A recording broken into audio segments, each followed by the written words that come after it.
Thank you for joining For Our Special Kids, where we openly and honestly discuss the magic and the mess of raising a child with special needs. We are thrilled to have you here and hope this time provides you with some wonder and wisdom. I'm your host, Jennifer Lansing. Let's get started.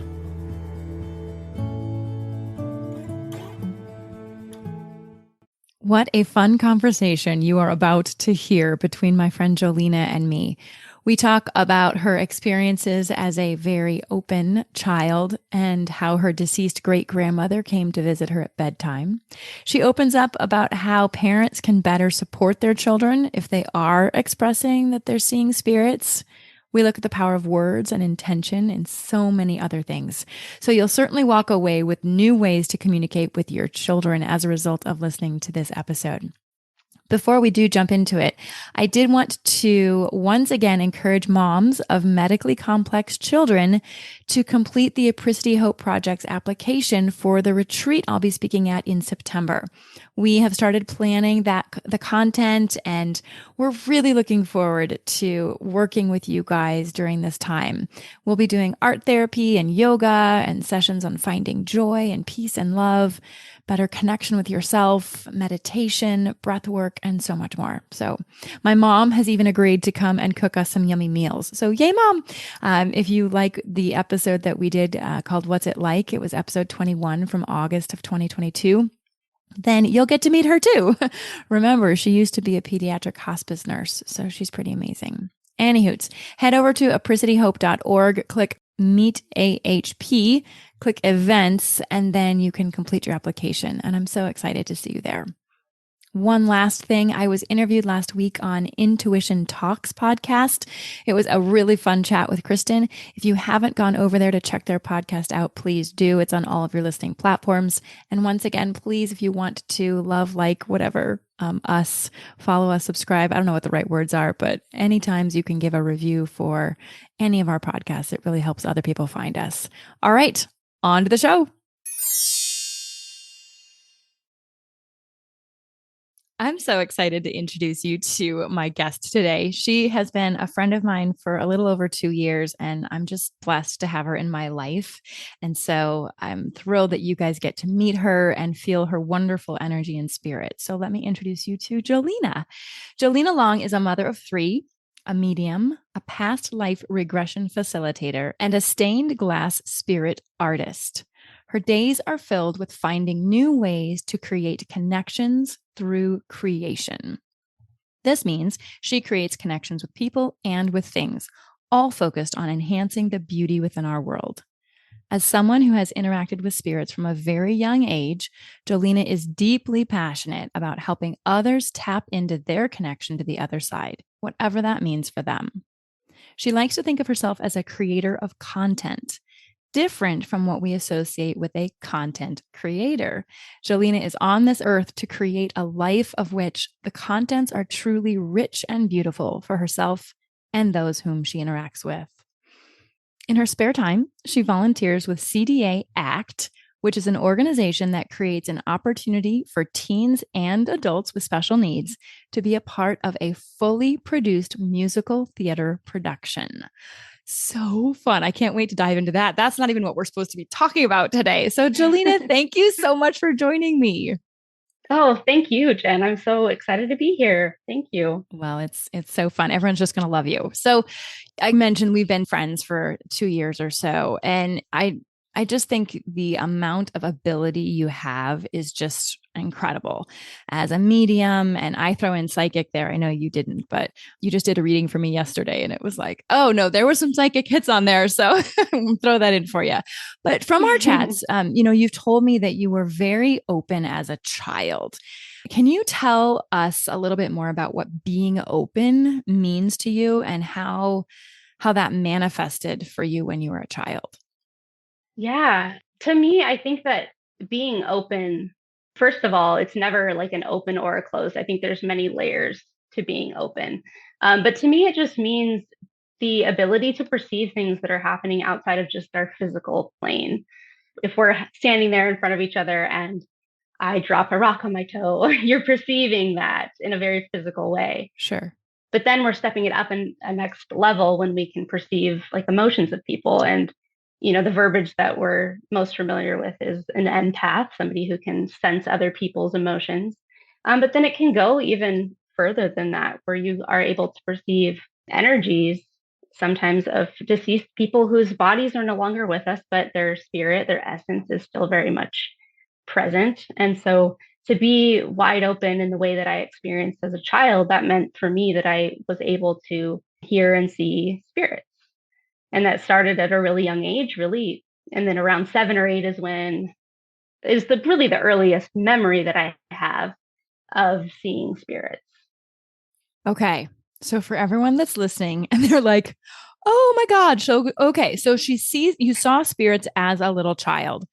What, Yeah. I mean, what did that look like? Who did you see? Do you remember who you saw first? So I was thinking about this earlier today, actually, in preparation for this, thinking about the very first one that I saw. I did see some what I would call kind of random spirits probably before this. However, I think that this was the most impactful and the first time that I, as a child, realized who it was that I was seeing. So when I was about 7 or 8, I was seeing a spirit in my room at night. And it was never anything scary to me. I would just be laying in bed and I would look up and I'd see this woman at my door as I fell asleep. And I think I had like a healthy sense of like, what is that? That's not normally there. Right. Um, but I didn't ever really fearful of it. And I did not know who it was initially. And then one day I was looking through a photo album with my mom and I came across a picture of me as like, I think I was around 2.5 and I was sitting on a tractor in a field. And I said, Mom, where was I? Because I had no clue. And she said, You were at your great grandma's funeral. And something about this picture just struck me. And somehow I knew in that moment that that was my great grandmother that I was seeing in my room at night. And that's one of those things like you can't really explain how you know, just like Uh-huh. you can't really explain what it is that you're seeing standing in your door when you're only 7. But I just knew. I just knew that that was my great grandma. I just got shivers. Yeah, I just got shivers. I mean, that's really cool. The knowing, the clear cognizance there is just, yes, you knew. hmm Yeah, absolutely. And as I've grown, I've had such a strong connection with her, even though she died when I was 2.5. She actually wrote a memoir. So in my adult life, I was able to read her memoir. And I've realized since then we have so much in common. I've done many different meditations and things like that where she's come through and we've been able to interact, just really incredible stuff.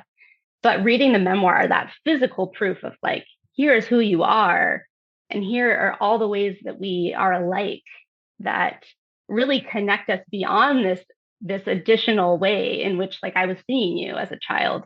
Wow. Yeah, being able to read all of that was it kind of just ingrained it even further that really was who was there with me.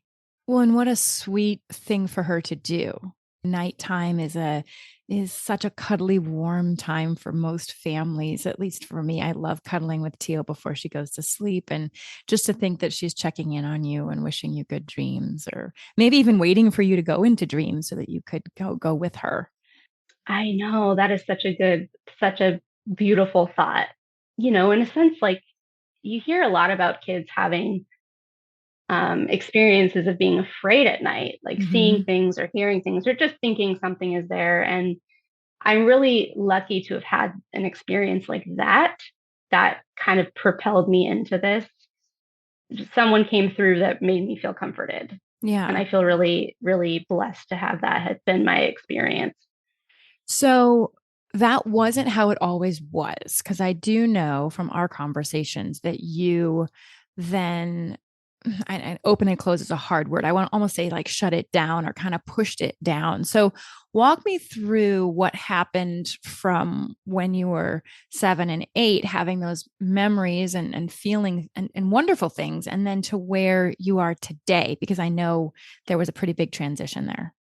So I never spoke about this to anybody when I was a child. It wasn't like it was never there was never any messaging from my parents that it would have been wrong or frowned upon. However, it was not something that I was familiar with. It wasn't something that was talked about. So I never talked about it to anybody. And then time went on and I got into my teenage years. And then all of a sudden it's like, okay, I can talk to my friends about this. I can have conversations with people about this now.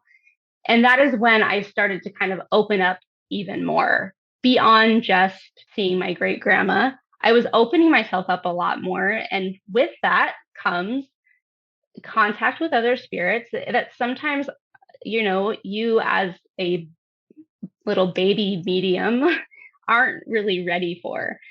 So as I got into my teens and then into my early 20s, I was just walking around this world wide open, having really no clue about what to do to kind of continue to be in control of that instead of it just happening to me.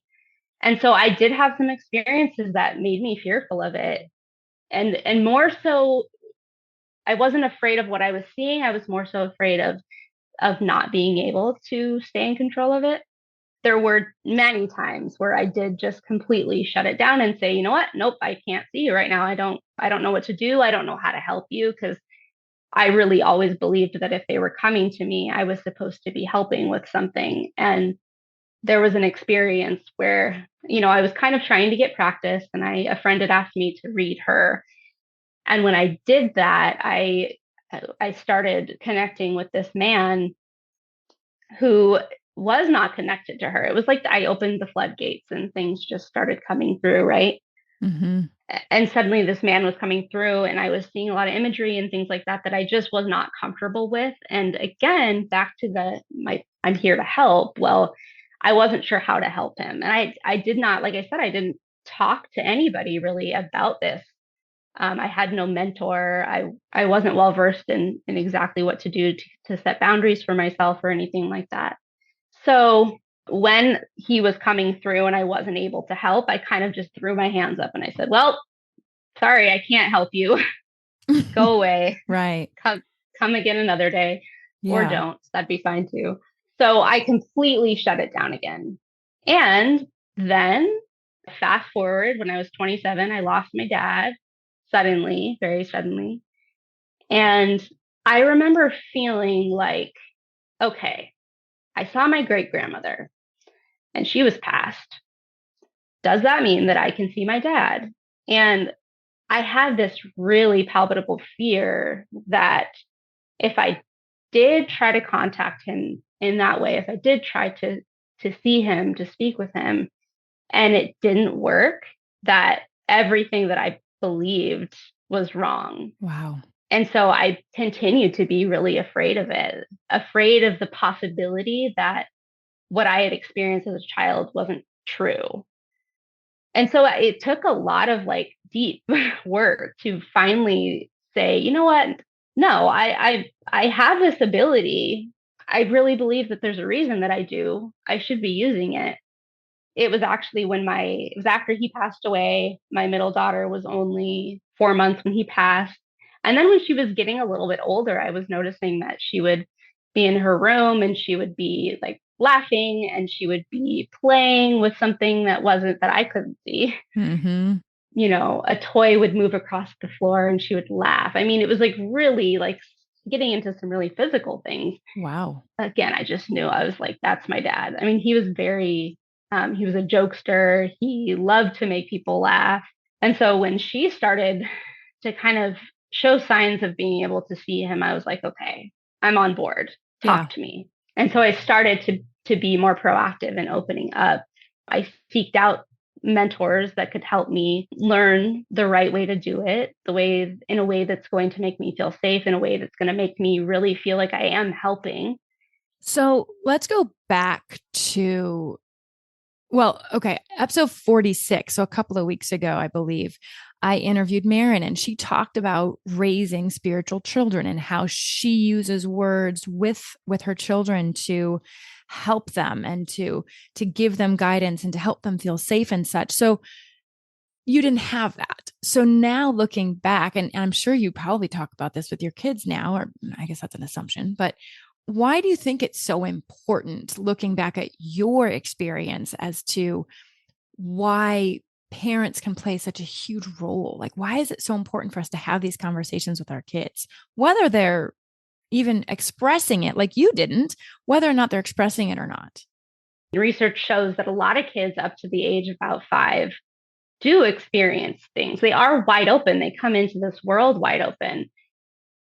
So you can imagine how isolating it might feel if you're having these experiences, but nobody's ever talking about what it means and what to do about it, and how to go into those situations not being fearful but standing in your power. We talk a lot to our children, I think, in this day and age, which is it's wonderful. I love it, but we talk a lot about like bodily autonomy, and I think that it's really important to also talk about emotional autonomy and spiritual autonomy, and teaching our kids that you get to decide whether or not you feel comfortable, and then you get to make a decision about whether that thing continues or not.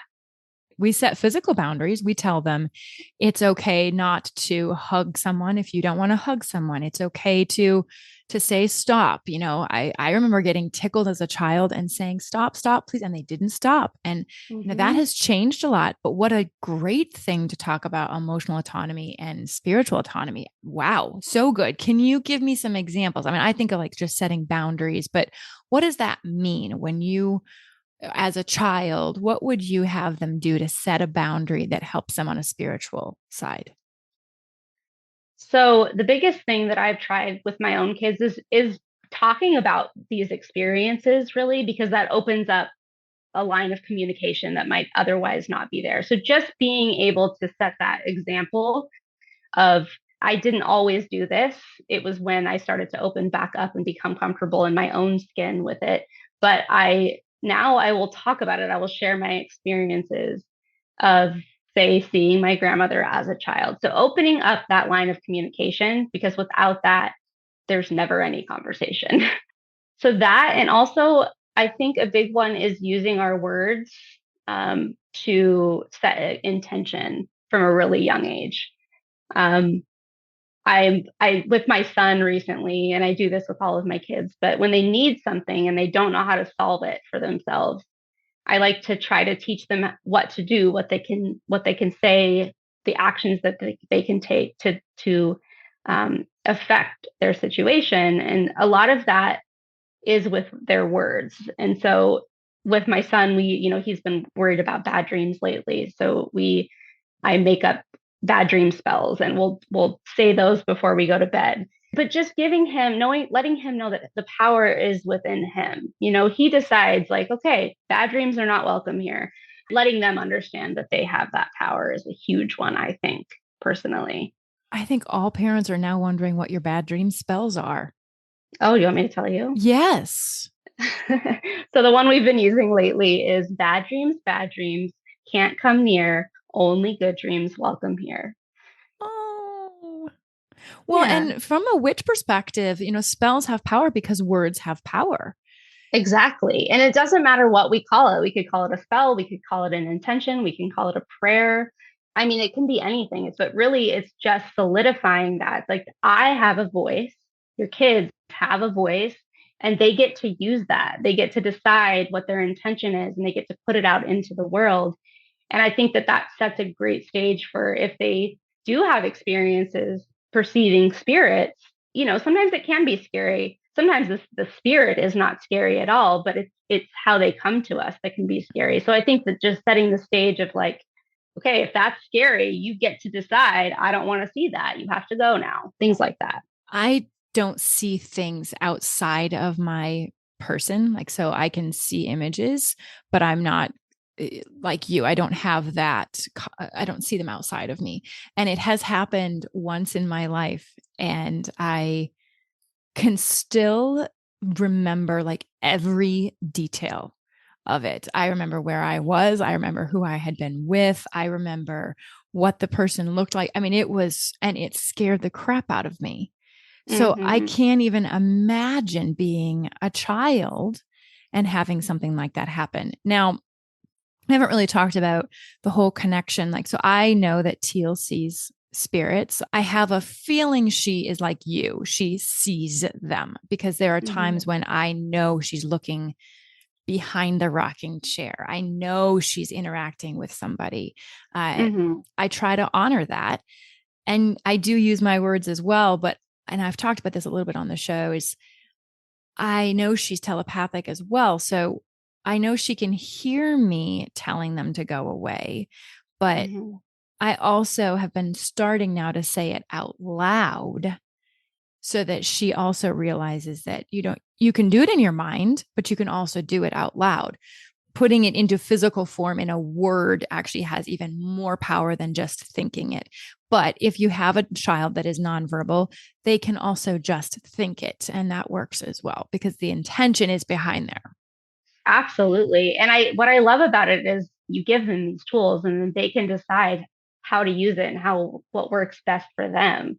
And absolutely, it does not have to be audible to the rest of the world for it to be powerful. My son, he's decided that, we can say it 3 times and that's it. If we say it more than that, then you're going to mess it up. So, he has he He's got has his his own process. rules about it. Yeah. Exactly. But again, it gives more power to him. Right. He's taking control of it, which is really the whole point. He can make up his own rules. I've gifted him this tool and then he gets to decide how he uses it. You were going to give me an example before I interrupted you. Oh, I was saying that one night I said, "Why don't you teach it to your stuffed animal?" And he said, "No, I can't because you and I have already said it 3 times." And so he said, "I'll do it again. I'll do it tomorrow. I'll teach my stuffed animal tomorrow." I said, "Okay." Okay. And how's it working? It's working great. I mean, Mm-hmm. he tells me I've had no bad dreams. And he's a kid who does, I mean, before that he did have quite a few bad dreams and he wouldn't want to talk about it. I would say, "Well, what was your dream about? Do you want to tell me about it?"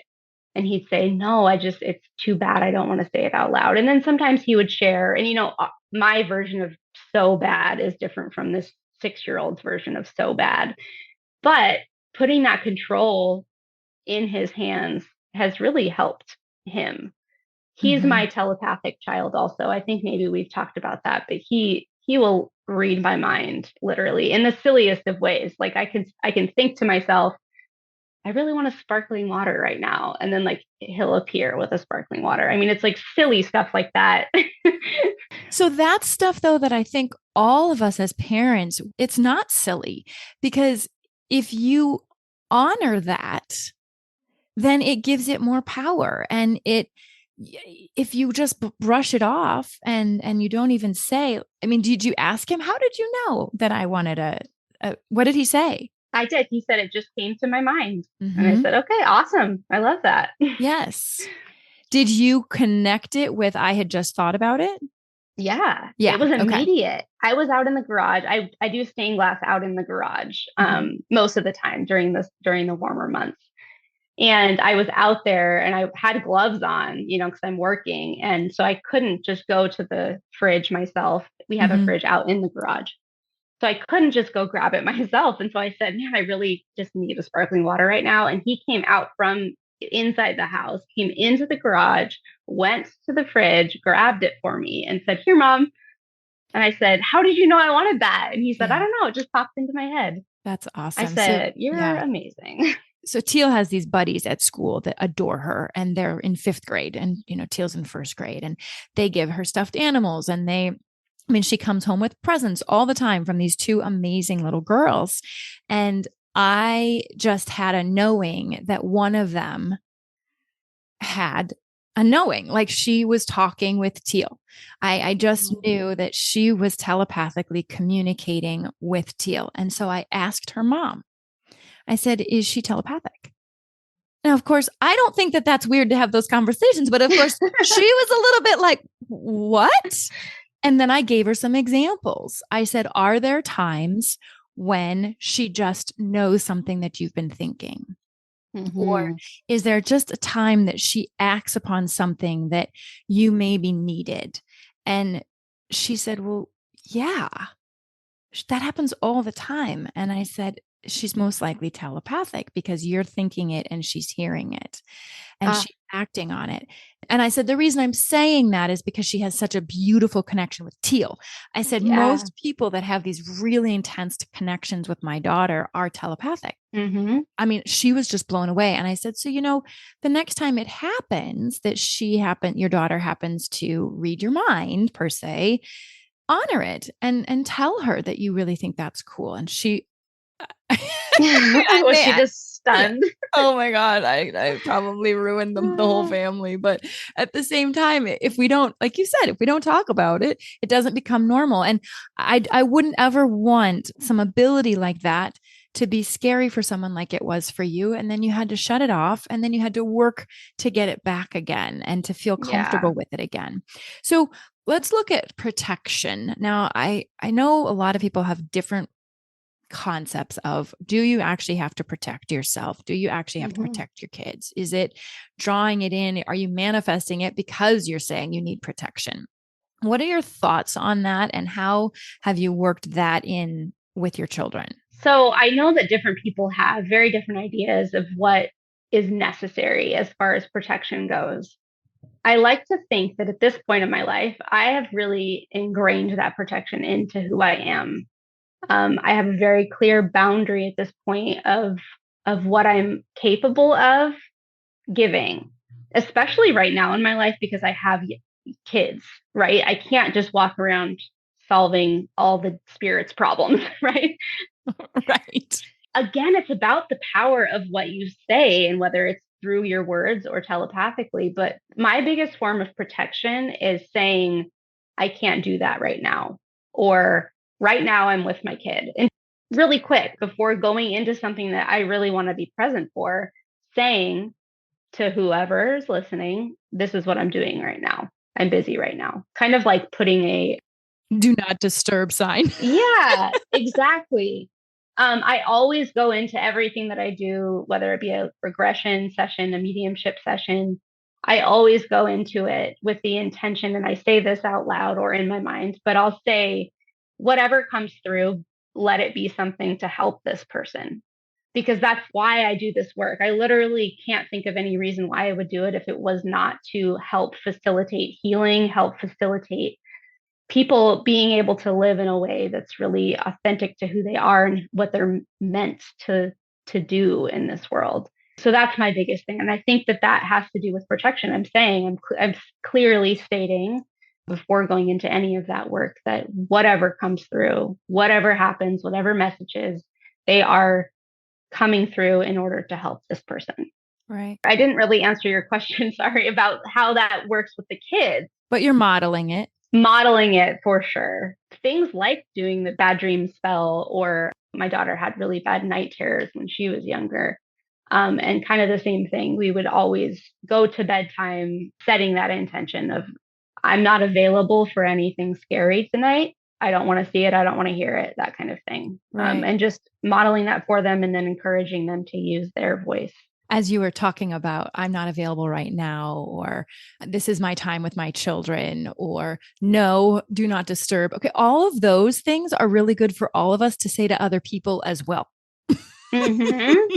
Like, hello, do not disturb. I'm Uh-huh. not available right now. There's nothing wrong with saying that to our physical people as Oh, that's well. so true. And I'm probably better at saying it to spirit than I am living people, honestly. Yes. But it's a really good reminder for all of us that it's all right to have a do not disturb sign with other people.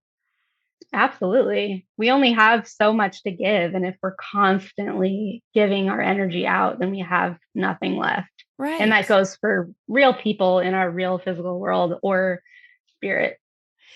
Okay. Actually, I have to give you some shout out. So you did a reading for me yesterday. One of the big messages was to play, Hmm. to you actually, I'll kind of give some more information. So you saw me focusing on the cracks of a sidewalk and not looking up at the big picture and getting caught in the nitty gritty. And that's keeping you away from the big messages. One of the big messages you need to hear, Jen, is that you need to play more. Hmm. And I just have to thank you because I played more with Teal yesterday. The dishes weren't Oh, done. I needed to sweep because there was a whole mess that had happened. I knew that I wanted to be on my phone to connect with Alex because he's traveling. And I I just played. I played more. Mm-hmm. We got different toys out. We did make believe. It was more just playful. And I really want to thank you for that. And that was healing for me. That was the message that I needed to hear. And so you're not just talking about it, Jolena, you're living it and you gave it to me yesterday. So I really just want to thank you for that. And I know Teal Oh, definitely connected more with that as well. And, as I'm talking, she then gave me a healing last night before bed. I just realized that. And I'm wondering if it's because she was more oh, connected to me. yeah. She was more able to like scan your energy and see what it is that Yeah. you needed.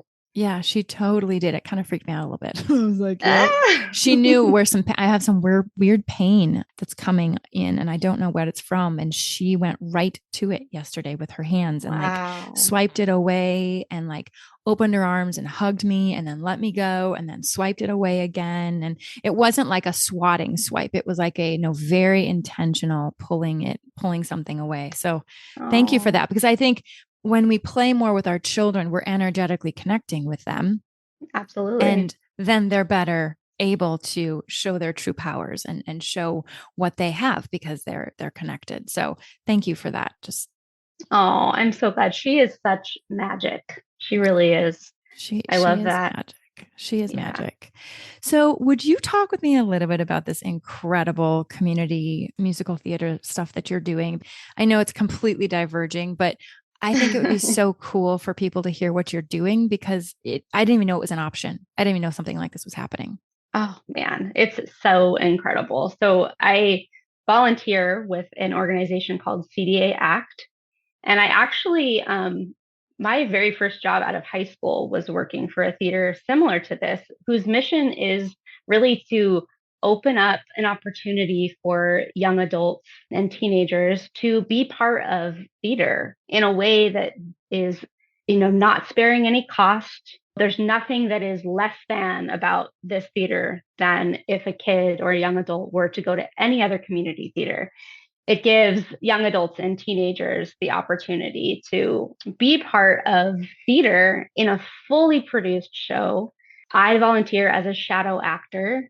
And what that means is that they pair me with one of the actors and I support them in whatever way that they need. Sometimes that is literally standing behind them as their shadow, reminding them that they can do it. The shadow actors are all on book, so we have a script with us at all times if a line gets dropped for our own actor or really any of the cast. In this last production, we did Frozen the musical. One of my roles was literally to just run up behind this amazing actress who she has braces on her legs and she walks with a walker, but she was like, I can take a couple steps by myself. And she really wanted to do that on stage. And so my whole role there was just to stand there behind her, hold her walker so she could take a couple steps and then push her walker towards her when she was ready to grab it again. I'm crying because it's just what a beautiful gift. Oh, Jolena. Okay, sorry. It's it is one of the most incredible things that I've ever been a part of. When our family moved to Coeur d'Alene, I reached out to this theater actually for my teenager. It's such a wonderful way to give your time. It's such a wonderful way to give connection. So I actually took my teenager to the meeting to be a shadow actor, thinking myself, I don't have the time I can't do that. I can't go to rehearsals 3 nights a week and be, give my time like that. I don't have the time. I have kids. Well, I went and I couldn't leave. I was just kind of like, okay, nope, this is where I'm meant to be. I have to stay. This is our second year now being involved with CDA Act, and we just absolutely love it. My oldest child and I do it together. And we've made such wonderful connections to community members of all abilities. And it's really, truly incredible. And like I said before, it spares no expense. I mean, they're mic'd, but we have a costumer on a huge stage in a theater with hundreds of people. And I mean, we just about sell out the theater every night. It's incredible. Oh, what a gift. I love it. I can put the information so that if people want to look up your specific theater they can. But this is happening around the country, around the world, I'm Yeah. sure. I mean, this is happening. So if you have a young adult or a teenager that wants to be involved in theater, goodness gracious, look this up because it is possible. Please do, because we've had the one in my town for a few years, and the person who originally started it moved to a city about 30 minutes away, and she started another one there. It's wonderful. We're hearing about it pop up like more and more all over the country. So definitely look it up because it might be a resource that you don't even realize is there. Right. Oh, so much fun. Okay. Mm-hmm. Jolena, what are one or two things that you really want to, or you hope that parents are walking away with, whether or not they have a child with special needs or not? But Mm-hmm. what are one or two things that you really hope that parents walk away with? I think that one big thing is that piece about modeling for our children, letting them know that we feel things, we see things, and whether that be on a metaphysical plane or not. But I think it's just so important to model for our kids how to be prepared for this world. And a lot of that has to do with letting your kids see when you're struggling, letting your kids see when you're feeling immense joy, whatever that may be. Maybe it's that you talk to dead people, whatever that is, Yeah, share that with them because otherwise they don't know that it's happening. right. And that's such a gift you can give them. Yeah, as you were talking, I realized I don't know if Teal knows that I do readings.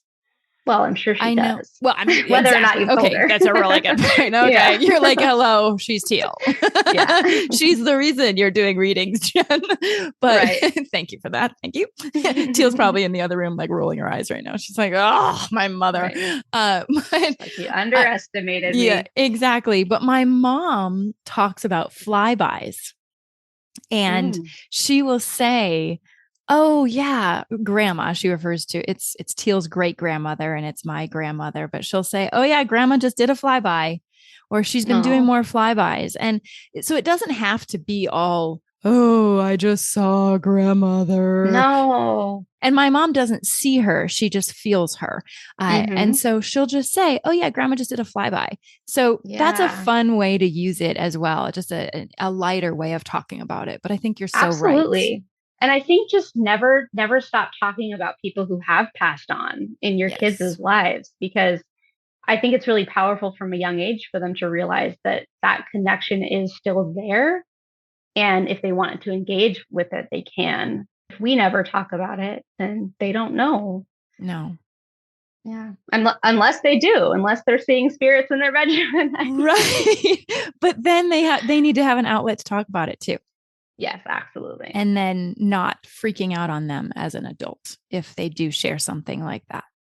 Exactly. I don't know if you've ever seen, and this is not a plug for the show because I haven't seen it all, but there's a show called Psychic Kids. Have you ever seen that? Oh, no. So again, not plugging the show because I've only seen one episode. However, the very first episode, there is this little girl who sees spirits in her house and she's terrified of it. And the whole premise of this show is that they're pairing mediums with kids who are seeing things.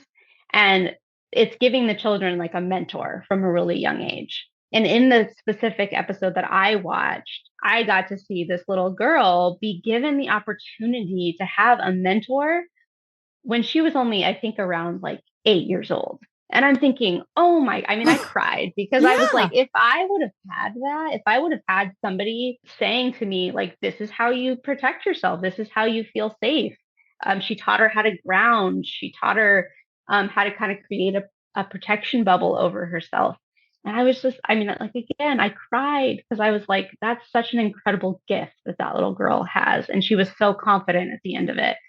So yeah, I'll have to watch more. I've heard that it's not always great. The pairings of the kids and the mediums are not always great, but I think just like the premise of that, allowing the kids to have a mentor, wow, that's pretty incredible. I think we need to bring one of the producers on from that show to do an interview. Yeah, Shout out if anyone knows anyone that does works on psychic kids, please send them my way. Oh my gosh, so cool. I know. Can you imagine going and being a mentor for like a little little kid who is seeing spirits and needs to understand what's going on. Well, that sounds like what you should be doing. I'm not skilled enough to do that, but Oh, whoa. yeah. If anyone has any psychic kids, let me know. Oh my goodness, absolutely. So, Yeah. Jolena, how can people find you?